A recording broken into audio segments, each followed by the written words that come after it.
What's up, YouTube? Just wanted to make another time capsule entry. It seems like this channel is pretty much me reacting to whenever I'm inspired by like the spur of the moment. Whenever something happens and I listen to something or I watch something inspirational, I just have to gush about it on camera and video. So right now, the good thing I'm like gushing over, of course, is the Kendrick Lamar album. I just ran 4.5 miles while listening to it. Had to still listen to the last tracks while walking around a little bit still. You know, every once in a while, it's happened a lot more this year, probably because of me. I'm trying to figure something out, trying to learn more about myself, but also the music's just been slapping crazy this year. This past year, from August up until now, it's just been insane. From Kanye, not Drake, to Isaiah Rashad, to Push, and now Kendrick. It's just, everything's just been slapping crazy, and not even slapping in like a, oh, this is like a really good listen type of way. This is like a unlocking like a part of my brain that like I didn't know I had, and then instinctively you realize, oh, I used to have it, but then you're like, oh, how do I get it back? But then you realize you just have to get it again. That sounded really stupid. It's like a paradoxical way of saying like, let me just go like, so I listened to the Kendrick album. I had listened to the Kendrick album maybe twice before I went on this run today. Both of them just sitting around, and they both didn't hit the same way as they did right now. It's almost like I have to kind of push my body to like, not exhaustion, but just to get out of my own way, to turn my brain off to really experience something. I have to just get a good physical activity in. And it's kind of like neurology in a way, you know, like all babies have reflexes when they're born that are kind of inhibited by your frontal cortex over time, right? So there's one that goes right there, and then when you hit it, you should like blink your eyes, but that goes away because your frontal cortex, which is the part that makes us human, your rational side, or the Freudian, like your super ego, kind of overcomes your reflexes, and then it kind of inhibits them, right? Because I guess they don't find a use for it anymore. But I think that frontal cortex also just gets in the way sometimes, right? And it kind of inhibits who you actually are and your normal instincts as to who you are, right? These past, I don't know how long it's been actually, maybe like 8 years since I've been my true self. My frontal cortex, frontal cortex is the part that kind of listens to people and lets them kind of deviate you from who you are. But that's the part that's kind of like inhibited who I am as an individual. And I'm just starting to realize that, and it's about me trying to overcome those frontal cortex like reactions to get back to my natural instincts, so that I can be more alive than I have in the past couple of years. This is no disrespect to everybody I've met along the way in those times where I haven't been, well, actually, I feel like if you have met me, and I have been honest around you, that is my true self. All the good, all the bad, that's who I am. It's just that it's hard to convince myself of that. There's gonna be a part 2 to the video. I'm not sure. It's probably, actually not. You know what? I'm gonna just go at it right now. I don't know. There are a couple, again, with the Kendrick kind of like album, kind of opening a piece of your brain that it removes doubts, right? And one of the doubts I had towards as a Muslim was the detachment from life itself, and that detachment, I used to think that life is too beautiful to kind of just detach yourself from it, right? And I don't mean that in like I'm just a spoiled brat kind of way, which I am. I'm living a good life right now, right? Family's good, friends are good, everything's good. Professionally, I'm straight, right? Money straight. But I think in itself, there's life itself is perfect. And I think that's the reason why people in such difficult situations are able to overcome, they don't just excuse me, I just burped. They don't overcome them. Even if they don't overcome them, they continue to just kind of cling to life, even despite the circumstances of whatever war-torn country they're in, right? Like, it's probably easier for people in those war-torn countries to just like kind of die, but they don't die. They just keep going for some reason. And to me, I think it's just because life is so perfect. And that's the kind of gripe I had with that detachment towards life to focus on the afterlife. And to be honest, heaven itself sounds kind of corny to me. Like the whole idea of detaching yourself towards this life just to be in the afterlife, just to be in heaven, where there are a whole bunch of just flowing rivers and lakes and nice weather, right? I saw a quote the other day. Is like if you donate money to a mosque, they're gonna build you a house in heaven. But if heaven is perfect and the weather is perfect, why would you need a house, right? Like stuff like that. And now I understand that the detachment towards this life is what makes this life so beautiful at the same time.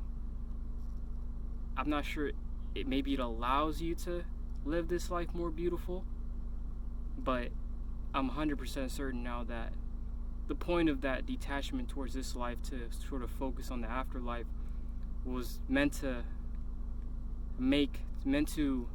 dissociate yourself from thinking about the circumstances constantly and to just live in the moment, which is corny. I hate saying that, just living in the moment. I feel like that's been said way too much, but that's the reality. I feel like that's the reason why, that's preached. Don't have much else to say but that maybe a part 2 of it comes tonight. Let it marinate a bit more. Okay. All right. So part 2 is coming a bit sooner than I thought it would. I'm just feeling it. I'm in the zone right now. I don't know. I mean, whatever zone is, I'm just thinking a lot more clearly than I normally do. But I'm also reading Haikyuu, the manga. No spoilers or anything, but that and the Kendrick album the same day are hitting, are hitting me, are hitting things I didn't think would get hit, all at one time, all at the same time, and it's coming. Like realizations are starting to hit, right? Like for example, it just seems like being clutches isn't much more than like calculated audacity. Like in crunch time, you're just doing stuff that you're just normally doing in practice, but do it, but then you're doing it to a higher degree in a way, right? Because the stakes are higher, and it's being audacious when your opponent isn't expecting it, and it just rips their head off. That's another sort of realization I have. And then just more about the Kendrick album. So there's this thing Chris Rock said. It was competition keeps you in condition, and that's something I used to hesitate on a lot because I'm at the end of the day, like, it's a corny thing to say, but I am competitive, right? And it's probably the reason why I've made it this far. I'm not sure if I said it in the last video, but it's just part of who I am. It's a big part of who I am. I just love it so much. And the reason why I hesitate on competition and why I said in the last part why I feel like I haven't been who I am, and that if you know me, you've seen me when I've been competitive, and that's who I am, right? And that's where I've been the most honest, where I feel like I'm able to like be 100% of who I actually am is when I'm competing. And the reason why I kind of stayed away from that is because of like kind of, excuse me, the places I was trying to go to professionally, the competition wasn't good. I keep burping.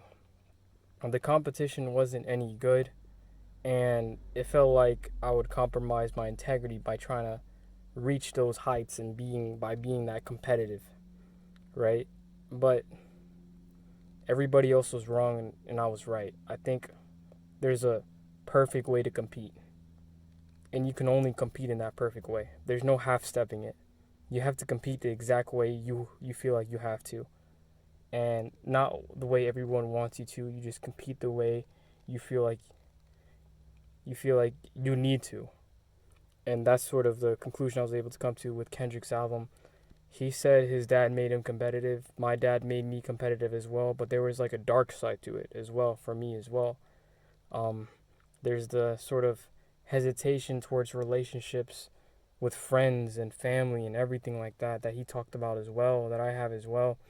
Just this kind of low, I'm not even gonna, I've already talked about low self worth, but just this feeling of like abandonment, like everyone's just gonna get in the way. And I think, and for a while, for like yesterday when I listened to Kendrick's album, particularly that song Father Time, there's like kind of like a annoyance at my dad, a hatred towards my dad, cause he's the one that made me this way, like the negative side. I was just kind of focused on the negative side, right? And that's probably the part that I kind of held back, is the part that my dad fueled for the past couple years. It was the part that like I didn't like about myself, was the part that my dad fueled, and which kind of got me this far. But now I'm starting to understand that my dad fueled me that way because he knew, um, maybe he didn't even know. Maybe it was just survival, but I feel like he trusted me to overcome whatever sort of deficits that would come with him raising me the way he did, and that I would only, eventually in my life, I'd only be able to extract the positive out of it and then keep going. I hope I'm able to get to that point soon, but it doesn't matter. I'm gonna get to it eventually, where I'm just able to just extract that competitive, pure competitive energy to keep moving forward towards every part of my life, and it'll make my life that much more beautiful than it is right now. Not that my life isn't beautiful right now, but there's always more, right? Yeah, I'm not sure if there's anything else I need to say, but yeah, thank you for watching. Uh, thanks to all the homies that are supporting, and all the unexpected cousins that found this YouTube channel. I know this is corny, but it is what it is. Thanks for the support. One more time, part 3. So I just rewatched the videos I just did, part 1 and part 2, and there were kind of things that kind of pissed me off about myself that I have to address immediately right now, even though I just gave the concluding marks and everything in that last part of the video. Um, why is there always a part of me that completely discounts all my past selves and everything I've done in the past for the current self, right? Those last 8 years had a time and place, right? And there's no doubt I've become a better human being because of those last 8 years, right? And it's not in ways, I will acknowledge the fact that it was against my instinct, but there was a purpose to it. I have become a fuller human being because of those past 8 years. I wouldn't want to. I don't know. Those past 8 years, they've just, especially the most recent 4, they felt so beautiful, right? And I don't know why I have to kind of black and white it to where like those past 4 years have just been a shell of myself. Those past 8 years have been a shell of myself, because they weren't. They are a piece of me. Everything I've ever done is still a piece of me, and I have to acknowledge that, and I have to respect each one of them. But now is the time. There's no time but the present. And then another thing that I want to acknowledge from the second part, where I was again just in my car talking, is that like the whole thing of like my dad kind of raising the way he did due to trust of like kind of me overcoming whatever faults that were involved with him raising me in that particular way. I think no matter what happens, there's no manual to parenting. And I think he raised me the way he thought would help me survive in this world without necessarily thinking of the consequences of the way he raised me. And to be honest, that's the best you can do as a parent. I'm not saying that as a parent, I'm still a young adult and I still don't know what I'm talking about, but there isn't necessarily a trust in your child. Oh, my neighbor just got in their car and just heard me talking to myself. but there isn't necessarily trust that your child is gonna be okay. It's just you hoping they're gonna be okay by you raising them the way you do, and you just cut your losses, and that's all there is to it. Um, yeah, I think those are my official concluding remarks. I think there shouldn't be anything that comes out of me watching this part, but should be good. All right, thank you.